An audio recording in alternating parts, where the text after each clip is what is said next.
Amigos do Mosaico, nós nos reunimos hoje na pracinha para desfazer um serviço mal feito.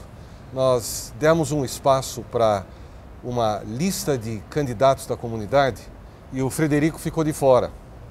Então eu resolvi compensar isso fazendo uma pequena conversa com ele. Eu não sei se vocês o conhecem, Frederico Dávila, cuja mãe, na verdade, é Brown e cuja avó, na verdade, é Spira, é candidato da comunidade, sim, e tem uma agenda absolutamente liberal. Frederico, obrigado por ter nos desculpado pelo faux pas, pelo engano. Bem-vindo ao Mosaico. Me conta um pouco, por que você é candidato? Obrigado, Rony. Obrigado aqui a todos do Mosaico. E eu sou candidato a uma cadeira na Assembleia Legislativa de São Paulo. Minhas duas principais bandeiras são o agronegócio e a segurança pública, com quem eu tenho bastante relação dentro das polícias. E a minha atividade econômica é o agronegócio, inclusive, Rony, o meu pai, que não é de origem judaica, né, do Nordeste, de origem nordestina, veio para cá, para São Paulo, com muito pouca idade. Foi colega logo depois da faculdade, sim, na Willis Overland do Brasil, sim, do Israel Sverner, sim, que é o mais antigo amigo do meu pai. Não diga. E foi o Israel Sverner que comprou as primeiras terras na região de Itapeva, antes do meu pai, uns 2 anos antes, que fez o meu pai entrar na região sul e sudoeste do estado de São Paulo ali e começar na atividade agrícola. Ou seja, os judeus que sempre foram colocados à parte aí, né, que nunca se interessaram muito mais pelo agronegócio depois de inúmeras guerras e perseguições, foi um judeu que fez meu pai entrar nesse universo do agronegócio. E eu quero dizer aqui que o Israel Sverner foi o meu grande mentor e incentivador de me fixar nessa atividade. Ontem, por acaso, eu passei por um almoço de Rosh Hashanah e eu vi você fazendo a brachá do vinho. Aprendeu aonde isso? Não, aprendi, fiz aula com o Moré Nelson Rosenchan aqui, que muitos... Colaborador do Mosaico? Colaborador do Mosaico e também foi meu professor. Depois tive aula com Davi Azulay, que sim, na ocasião era do Beit Chabad da Melo Alves, hoje está aqui na Piauí. Sim. Depois tive algumas aulas com o Avraham Steinmetz, que é o genro do Rabino Alper, lá do Beit Chabad Central. Um pouco também com o Daniel Esquinazi. Sim. E fomos aprendendo aí entendi, ao longo desse tempo todo. E eu,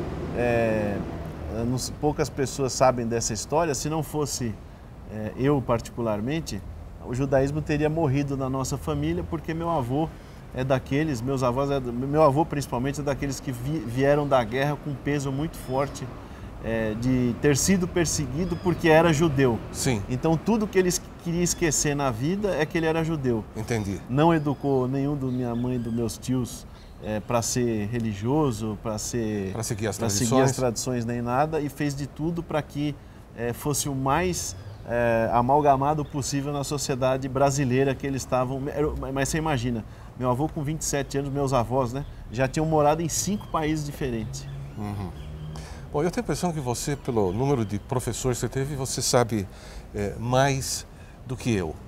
De qualquer forma, você está no agronegócio, por conta da família. Isso. Muito bem. E segurança? Você acha que segurança é um problema? Porque segurança sempre aparece na conversa dos outros candidatos, mas ela aparece como uma coisa que a gente tem que mencionar e pronto, as pessoas vão cair nessa conversa. Mas eu já vou deixar claro aqui, a nossa briga por segurança não é esse discurso que a maioria dos candidatos fala por aí.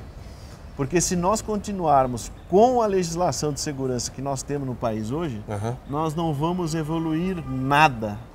As amarras que tomam conta das forças de segurança, seja do Ministério Público, seja da Justiça, seja da própria imprensa, seja de segmentos da sociedade como ONGs, associada a essa legislação de segurança que nós temos no Brasil hoje, nós não vamos evoluir para lugar nenhum.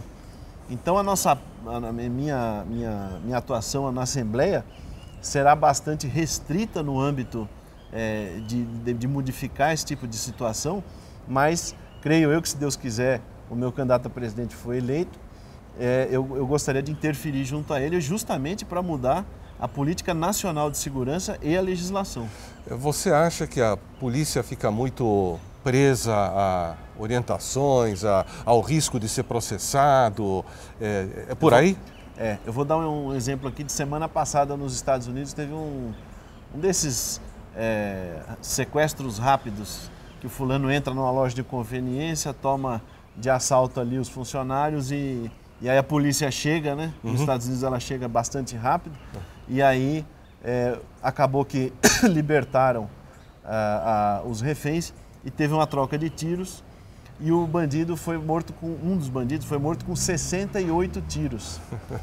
E aí a repórter chegou para o comissário de polícia e falou assim: comissário, por que deram 68 tiros? Ele falou: porque acabou a munição. Então, a diferença do anglo-saxão para o latino está justamente aí. Okay. Porque o que acontece? Lá o agente da lei é visto pela sociedade como um todo como uma pessoa que está lá para proteger a sua integridade física e patrimonial. E aqui não, é o contrário. Aqui é como se ele fosse um violador dos direitos humanos e da pessoa humana que tem o poder outorgado pelo Estado. Entendi. Então hoje nós temos uma cultura de transformar o policial, as próprias forças armadas e afins em cidadãos de segunda classe e meio que colocando eles de lado. Você veja que até o governo Fernando Henrique, até 1999, quando ainda existia o Estado-Maior das Forças Armadas, o ministro do ENFA participava de todas as reuniões ministeriais. Hoje em dia ninguém mais participa, nenhum militar mais participa de uma reunião ministerial, quem participa é o ministro da Defesa. Ou seja, foram excluindo as forças de segurança, fossem polícias ou não polícias, fossem militares, foram excluindo eles do cenário político brasileiro e nós chegamos nessa situação que nós vemos hoje aqui, que um prédio belíssimo desse histórico aqui tem que ter uma grade na porta, que senão é perigoso alguém entrar aqui e levar a câmera dos nossos colaboradores aí. Bom, mas eu espero que o Renato segura bem a câmera com as duas mãos para não deixar ninguém levar isso embora. Federico, muito obrigado por ter dado as caras para as pessoas pelo menos poderem conhecer Federico Dávila e eu te desejo boa sorte. Eu agradeço a oportunidade de estar aqui, conto aqui com a comunidade daqueles que me conhecem, os que não me conhecem. Meu alinhamento é com o Partido Republicano Americano, com o Conservador da Inglaterra e sempre em prol da liberdade, do direito da autodefesa. E só para uma mensagem final aqui, Rony, meu avô, como eu falei ontem, é de Viena.